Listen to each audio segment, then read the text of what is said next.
brought to you by V-Guard.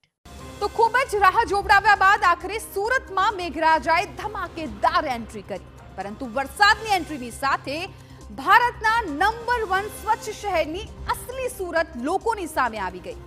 સિઝનના પહેલા જ વરસાદમાં સુરતમાં જોવા મળી જળબંબાકારની સ્થિતિ. પહેલા જ વરસાદમાં સુરતનો કતારગામ વિસ્તાર જાણે બેટમાં ફેરવાઈ ગયો હોય અને રસ્તા પર નદીઓ વહેતી હોય તેવા દ્રશ્યો સામે આવ્યા. અહીં નીચાણવાળા વિસ્તારોમાં પાણી ભરાઈ ગયા. કતારગામ હાથીવાડા મંદિર પાસે પણ પાણી ભરાયા.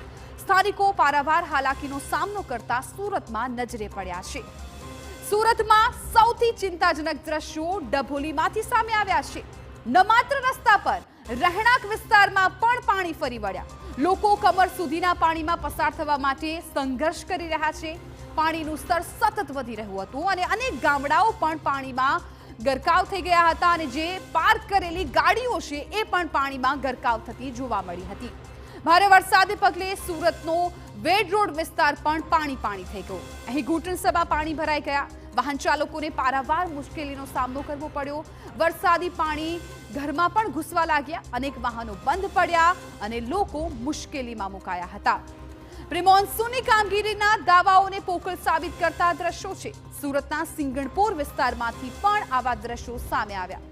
અહીં પાણી નિકાલનો કોઈ જ વ્યવસ્થા નથી. સર્વત્ર જળબંબાકારની સ્થિતિ છે. સિંગણપોરને ડભોલી સાથે જોડતો મુખ્ય માર્ગ પણ પાણીમાં ગરકાવ થઈ ગયો છે. અત્યારે વરસાદને કારણે સુરતના તમામ વિસ્તારની આ જ પ્રકારની સ્થિતિ છે. હવે સુરતના કામરેજ તાલુકામાં ધોધમાર વરસાદ પડ્યો છે અને ક્યાં કેવો માહોલ છે એ પણ આપ દ્રશ્યોમાં જોઈ રહ્યા છો. કામરેજ નેશનલ હાઈવે 48ના સર્વિસ રોડ પર પણ પાણી ફરી વળ્યા છે. ગત ચોમાસા બાદ અહીં કરોડોના ખર્ચે નવી ગટર બનાવવામાં આવી, પણ હવે તેની કામગીરી સામે જ સવાલ ઉઠી રહ્યા છે, કારણ કે પહેલા જ વરસાદમાં સર્વિસ રોડ બંધ થઈ ગયો છે અને લોકોને મુશ્કેલીનો સામનો કરવો પડ્યો છે. સુરતના ગ્રામ્ય વિસ્તારની પણ હવે વાત કરીએ. વહેલી સવારથી જ ગ્રામ્ય વિસ્તારમાં પણ વરસાદ ખાબક્યો હતો, ત્યારે કડોદરાના શ્રીનિવાસ ગ્રીન સિટી વિસ્તારમાં પણ પાણી ભરાઈ ગયા. તંત્ર સવાલોના ઘેરામાં મુકાયું છે, કારણ કે 40,000થી પણ વધુ વસ્તી ધરાવતા વિસ્તારમાં પાણી ભરાતા લોકોએ હાલાકીનો સામનો કરવો પડ્યો હતો. સુરતના એક બાદ એક વિસ્તારની અત્યારે પોલ છે ખુલી રહી છે અને ભારે વરસાદને પગલે ઓલપાડ વિસ્તારમાં પણ પાણી ભરાઈ ગયા. મુખ્ય બજારમાં પાણી ભરાતા લોકોને હાલાકી ભોગવવી પડી.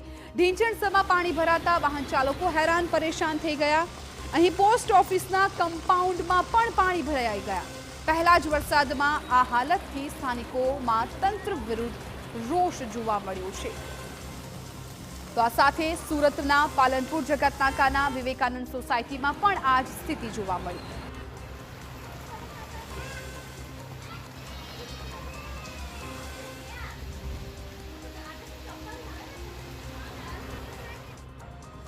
Brought to you by V-Guard.